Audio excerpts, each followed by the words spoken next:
Esta es la Tierra, y esta porción de acá es el Amazonas. Aunque parece una porción pequeña en relación con el resto del planeta, lo cierto es que cumple un papel enorme para la vida por su participación en el ciclo del agua y en la regulación de la temperatura. Vamos a hablar sobre esto y del papel que tiene la vida animal para ver la importancia de garantizar la conectividad entre la cordillera de los Andes, la Amazonía y el Océano Atlántico. Una metáfora muy usual para referirse a la selva del Amazonas es la del pulmón, por su intercambio de oxígeno y dióxido de carbono con la atmósfera, algo fundamental para que todos podamos respirar. Sin embargo, la selva va mucho más lejos, tanto así que sin ella gran parte de América del Sur sería un desierto. ¿Pero por qué?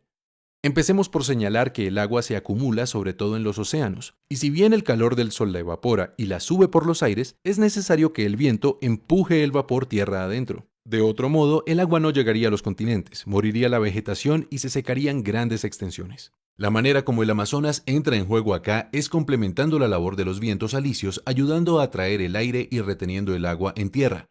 Esta es una hipótesis fascinante. Según ella, los bosques son también responsables de los vientos porque la transpiración de los árboles genera un vapor que cuando se enfría se condensa. La condensación disminuye la presión del aire y entonces se crean vacíos que succionan aire de los océanos hacia el continente. Este proceso, realizado a la escala de 600.000 millones de árboles que hay en el Amazonas, produce fuertes vientos de aire húmedo, casi como ríos voladores provenientes del Atlántico. Y así se generan las nubes y la lluvia que hidrata el continente. Ahora, dentro del continente aparecen los Andes. Ellos reciben el agua que traen los vientos, ayudan a retenerla con su vegetación y la distribuyen por toda la tierra con los ríos. Y los ríos llevan el agua de vuelta al océano Atlántico para que el proceso se repita. Eso en cuanto al ciclo hidrológico. Ahora consideremos la temperatura. Sabemos que el dióxido de carbono actúa como una barrera que impide que el calor salga de la Tierra. Este es el famoso efecto invernadero. Pues bien, los árboles contrarrestan dicho efecto absorbiendo el dióxido de carbono de la atmósfera a través de la fotosíntesis.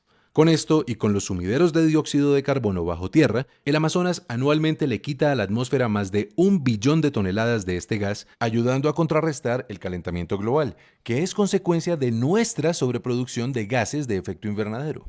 Por otro lado, el Amazonas también regula la temperatura creando nubes, pues las nubes, especialmente las que son bien blancas, reflejan la luz del sol, y así impiden que llegue hasta el suelo y nos caliente en exceso. El bosque frondoso del Amazonas guarda bajo sus raíces grandes cantidades de agua, y entonces, a través de la evaporación y la transpiración de las plantas, genera 7 veces más vapor que el océano, es decir, muchas más nubes que reflejan más luz solar.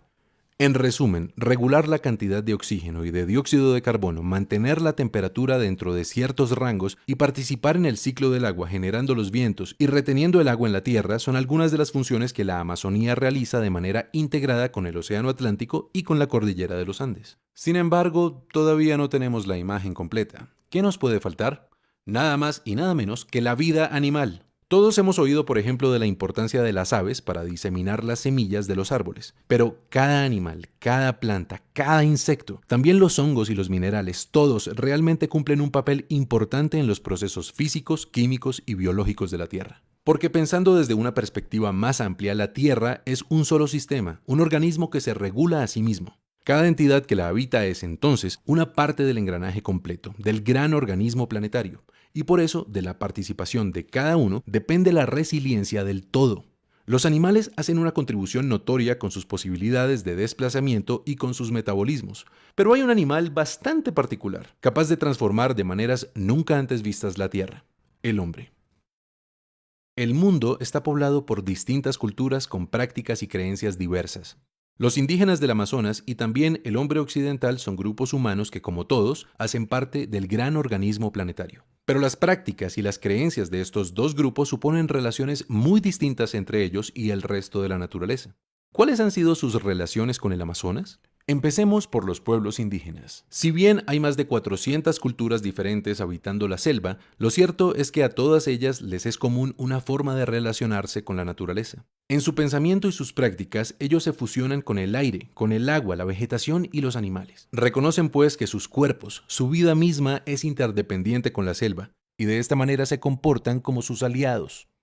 Son miles de años de relación entre el Amazonas y los pueblos indígenas en los que la vida ha sido perfectamente sostenible con toda su diversidad. Y sería un error suponer que lo logran porque no transforman la naturaleza. Hay evidencia de que una décima parte de la tierra alta del Amazonas fue suelo fértil creado por ellos para ser aprovechado. Se sabe también que han afectado la selección de especies por su utilidad en la alimentación y los rituales. Y en todo caso, llegaron a ser millones de personas habitando el bosque. ¿Cómo han logrado ese equilibrio?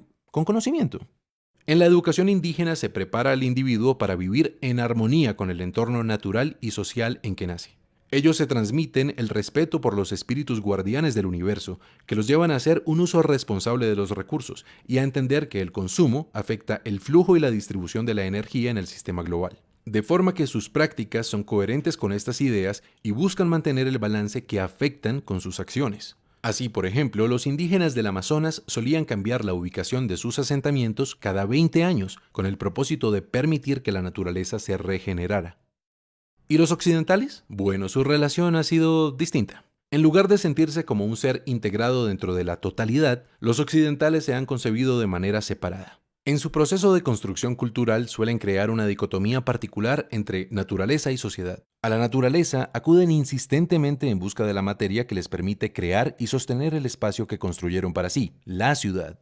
Por eso, el Amazonas ha sido para ellos fuente de madera y petróleo e incluso un estorbo para la ganadería, entre muchas cosas que, en últimas, destruyen el equilibrio entre la selva y sus habitantes. Ha sido, pues, una comprensión insuficiente del equilibrio natural con consecuencias indeseables para la vida misma. Y solo hasta ahora, el occidental empieza a entender la importancia de que su civilización crezca de manera sostenible. Precisamente por eso es que hemos empezado una gran discusión ecológica global. Hoy queremos decir que un paso muy importante en dirección de la sostenibilidad es garantizar la preservación del Amazonas y su conectividad con la cordillera de los Andes y el Océano Atlántico, porque resulta que todas las funciones ecológicas que realiza este ecosistema no las hace solo como una suma de árboles y ríos, de ninguna manera. El Amazonas, el océano y la cordillera deben ser un continuo ecológico a través del cual fluya la energía y la información. Es decir, que fluyan los ríos terrestres y aéreos, el oxígeno, el dióxido de carbono y otros elementos, la roca sedimentaria y también la información genética y las prácticas culturales, para que todo esto en conjunto garantice la diversidad que da mayor resiliencia al sistema entero. La labor que se ha hecho hasta ahora ha sido muy importante y ya está cubierto gran parte del territorio que necesitamos integrar en modelos sostenibles. Los gobiernos han puesto de su parte para crear áreas protegidas y reconocer territorios indígenas, pero nos siguen faltando algunas zonas entre esos parches que garanticen la conectividad. Una conectividad que no solo fortalecerá los servicios ambientales, la resiliencia del planeta y la estabilidad climática, sino que nos dará la oportunidad de articularnos con los pueblos indígenas para repensar nuestra relación con la tierra. ¿Cuál es la mejor manera de relacionarnos con ella? ¿En qué consiste nuestra riqueza? ¿De qué depende nuestro futuro? Esta es una oportunidad que nos puede inspirar para que todos juntos, gobernantes y ciudadanos, busquemos respuestas y tomemos decisiones apropiadas para nosotros como parte de un gran sistema global, nuestro planeta Tierra.